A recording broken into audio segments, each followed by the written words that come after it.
What's up, everybody? Welcome back to the channel. This here is Legitical Response. We cover political news. We keep you up to date and keep you informed with everything that the government does, because the government's constantly on the move. They're constantly doing stuff, and we need to know about it, right? They make up the rules. We got to live by those rules. Now, today we're going to be talking about government corruption and the corporate establishment machine that is in Washington, D.C., that has taken over Congress, that has taken over basically the way, the rules, the means by how we live. These people get up there and they go and they think they're going to change Congress, right? Like they go there to vote, to make the laws, to make some change and do the right thing. And then they get up there and when you first get up to Washington, you are shepherded in by leadership who introduce you to lobbyists who tell you how the game is played and say you are expected to do all of these things and make the rounds. And it's not even for the individual members, it's for the NRCC, so that they themselves can raise the money through the Republican Party and then pour that back into their priorities. Let's back this up, though, for the viewers. Let's rewind and kind of explain what we're talking about here. Yeah. When we're talking about across the street, when we're talking about for the committee, what we're talking about is committees have grades, and I'm sure that this has been talked about before, possibly on this podcast. Committees have grades, A, B, and C, some like A minus, B plus, like things like that, but A, B, and C. These grades have nothing to do with power, with influence, with time you spend. It is all about how much money you raise on these committees. So in Congress, the grade of a committee is 100% based on its ability to raise money. So, for example, the Veterans Affairs Committee, which does so much work for all of veterans and is like a C minus committee. No one wants on it. You can't raise $1 on it. Yep. So it is a low. How do you raise money? What does that mean? So, like, say you work for Energy and Commerce, right? There's so many different things that go That's through a committee. energy. Yes. Appropriations. Wait, hold on. Let me make huge. a guess. Yeah. You're saying that I sit down with a lobbyist and say, I will get your bill that poisons baby kittens through if you put $1 million, something like that? You don't even have to say that. You just say, hey, I'm on Energy and Commerce. I know you'll have a lot that comes before the committee. We really appreciate your support. So if you say that, That's exactly. if you say Nobody that, cares about veterans. but here's the thing though, if you say that, it's corruption. But if they come and meet with you and say, we would like these priorities to be accomplished, Congressman, the congressman will say, okay, well, I'll take it in consideration. And then they'll go meet with their legislative director and their chief of staff. And the chief of staff is normally on the campaign side. And the chief will say, well, if we vote for this bill, we will get a check from their political action committee within a matter of weeks. Wow. And so if you explicitly say, I will do this if you do this, it's corruption. Sure. But if you just show up and say what your priorities are, a little nudge, nudge, wink, wink, then it's totally fine. And it's all about fundraising. That's all everything is about up there. How much money can you raise, right? Did you raise this much money? And when you go to your committees and you get in there and you start doing your thing, you start to realize that the lobbyists run this country. The special interest corporations that put all this stuff together, they are the people who are actually forcing these congressmen, not really forcing, like you saw in that video. They're not forcing them, but they wink, wink, nudge, nudge, push them in a direction to make them vote in a certain way that is for their own interests, right? So it's like the corporations run the country, essentially, and it's really not fair. And if you don't play ball with these people, bad stuff happens. Check this out. Ethics Committee wants to know if Gates got high at parties. Report. Now, what this is about, back, I think it was 2019, 2020, somewhere around in there, Matt Gaetz did an interview with Tucker Carlson, right? Like he was supposedly alleged to have had sex with a minor at a party. This is the party they're talking about. The DOJ investigated, and that story quietly went away. Nobody ever heard about it again, right?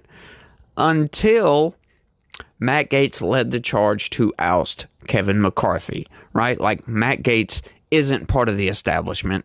He raises all of his funds through grassroots donations, through people giving him money. He doesn't go to these political action committees, none of this stuff. He doesn't have any PACs or none of that, right? Like he raises most of his funds for his campaigns through his work in Congress and through, speeches and through the people, essentially.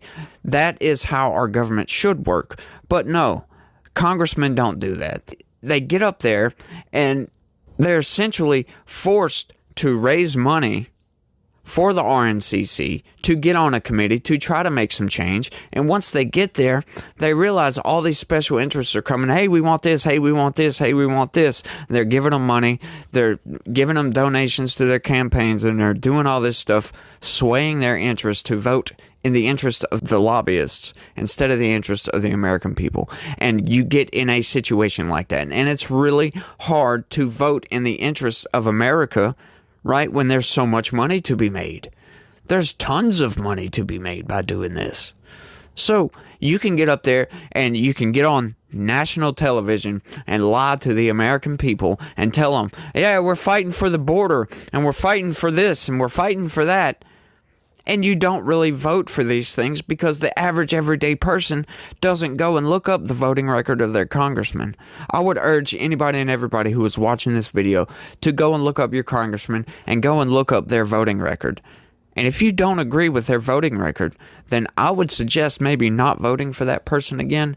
Pay attention to your primaries because, you know, those primaries are very important for getting the candidate that you want to the actual election. Right? Like, there's so many people on a lot of these primaries that would be good candidates, that would be good congressmen, that never get there because you have these political action committees and the RNCC. Well, we've got this congressman here. He raises all this money for us, right? So we can't let him get primaried on this. We've got to dump money into his campaign so we make sure and get him back in office. That is how people like Lindsey Graham, John Thune, Mitch McConnell, people like this continually get voted back into office because they'll get on national television and lie to the American people, and then all their political action committees that are PACs and the super PACs will just dump money into advertisements, and then you'll see those advertisements,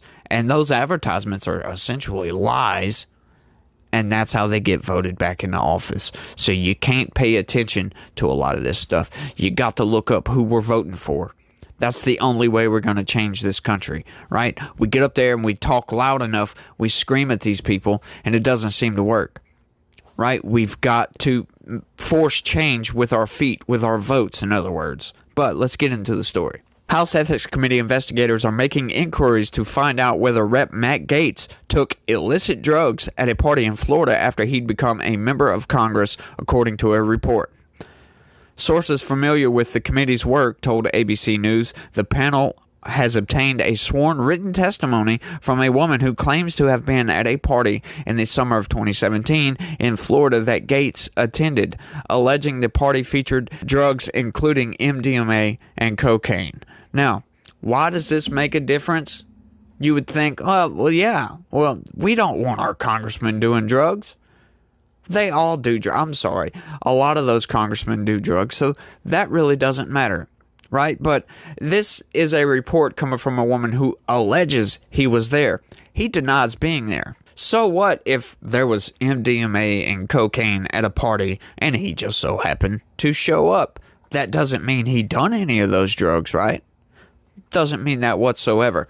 All this is a smear campaign because he voted to oust Kevin McCarthy. Kevin McCarthy was the top fundraising congressman on the Republican side, right? So he was at the top of the establishment, essentially. That's how he got voted in as House Speaker. He was the top fundraiser, right? And these people campaigned on this, right? Like, I saw a lot of floor speeches where people coming up and saying, oh, well, Kevin McCarthy is the top fundraiser, right? Like, check the irony of that, right? Like, they are actually saying that him raising money for the RNCC and all these other places is a reason to vote him in as House Speaker. That is the dumbest thing I think I've ever heard. The fact that he raises that much money should be a warning sign of what this guy actually is, right? He's not voting for the interest of his constituents. He only votes in the interest of how much money he can raise and how much money he can get from these special interests and these PACs and all this other stuff. It just blows my mind that a lot of people don't know about this. And these people just continually get voted back into office and voted back into office. But that's what this whole thing is. It's just a smear campaign because Matt Gaetz is trying to buck the system. Essentially, he's in the Freedom Caucus, and nobody likes the Freedom Caucus because the Freedom Caucus, the reason they're named the Freedom Caucus, you would think hearing Freedom Caucus, right? Like they're about freedom and liberty and all this other stuff. Well, yeah, that is true. But for the most part, the Freedom Caucus is free from the establishment machine. These people get all their donations for their campaigns through grassroots donations. It's not through political action committees and all this other stuff. They don't get up there. Yeah, sure, they might be in good standing, but that is kind of forced. You're forced to raise money for the RNCC just to get on committees. Yeah, and the reason that Gaetz was able to keep his committee assignments, and he tells this story, I don't want to steal it from him, but he walked into leadership's office on like one of the first days of being a member, basically said, I want to be on House Armed Services Committee, and I believe that I should be, well, not yet. He said, I want to be on House Armed Services Committee predominantly because my district has the most active duty men military veterans in the United States.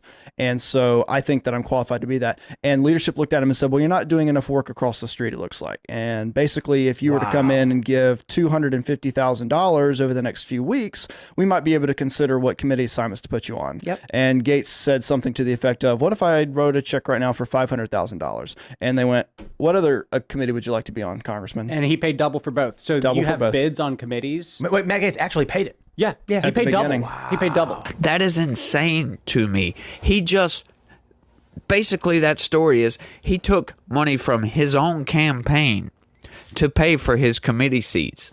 Why? That is ridiculous, y'all. That is outright ridiculous. And it shouldn't have to be that way, right? Like, you only get on a committee because you raised X amount of dollars for the RNCC or, the DNCC or whatever it is, right? Like, whatever, the RNC, the GOP, whatever it is. That's the only way you can get on a committee? Seriously? It's not about accomplishments. It's not about your voting record. It's not about your constituency. So it's not about the American people whatsoever. It's not about me. It's not about you. It's about this. It's about money. It's all about money. And that's all Congress is about. And we need to change that by voting on our feet, by voting for different people. We need to get fresh blood in there and get rid of the lobby interests in Washington, D.C. It is nothing but corruption, extortion, blackmail, right? Like, seriously, blackmail. These people think they have a stranglehold on the system. And we now have some congressmen and women, Marjorie Taylor Greene being the main one, and Paulina Luna is good too. But these people are bucking the system. We need more of these people. We need a lot more of these people. But the woman also reportedly claimed the event was attended by the then minor who was at the center of the Justice Department investigation into allegations that Gaetz had sex with her when she was 17. Sources said the woman claims to have seen the then minor naked at the party, but didn't say whether she had knowledge of Gaetz' alleged sexual activities with her. Gaetz has consistently denied all wrongdoing. A Gaetz spokesperson told ABC News he did not recall attending the party and has said he hasn't taken illicit drugs since becoming a congressman, right? So, do you want to just take his word for it? Maybe. We could probably take his word for it. I do trust, Matt Gaetz on a lot of things, right? Like, but does this really matter? Right? Like, the DOJ investigated this, Biden's DOJ, by the way, because they didn't investigate it until like 2021 on into 2022. And as a matter of fact, I covered that story because the House Ethics Panel came out and did another investigation. When they started their investigation, basically, I covered this story. And now here's another story of the same investigation, and there's no conclusion yet. So what does that tell you? There's no conclusion. That means, yeah, he's innocent. They're just trying to smear this guy because he's not part of the establishment. And that's what this is all about, y'all. We've got to buck the current establishment that's in there and get rid of some of these people. It's nothing but corruption. It's nothing but raising money to help the lobby, to help the congressman get paid from the lobby who actually run the country, because they force these people to vote in a certain way. And I think that's totally wrong. I think we need to get enough congressmen into office to actually vote some of this corruption out of there, right? Like, you can't directly say it's corruption, but it's a wink, wink, nudge, nudge kind of corruption, if you know what I mean, right? Like, it's not direct corruption, so it's all legal. If this was a regular corporation, a regular company, all these people would be in jail. All those congressmen who play these games with these interests and all this other stuff would absolutely be in jail. So we need to vote these people out of office. But I want y'all to let me know what y'all think about all this down in the comments section. Do y'all think that this House ethics investigation into Matt Gaetz is just, getting back at him for ousting Kevin McCarthy, their top fundraising person in Congress, right? Like, let me know what you think about all this down in the comments section. Is it just a smear campaign or what? Or do you think that he actually done some underhanded stuff with this girl and these illicit drugs and all this other crap? Let me know what you think down in the comment section. That's all I got for this one. I want to thank everybody for watching. I really do appreciate it, you guys. And y'all try to have a good day and stay legitical. Peace.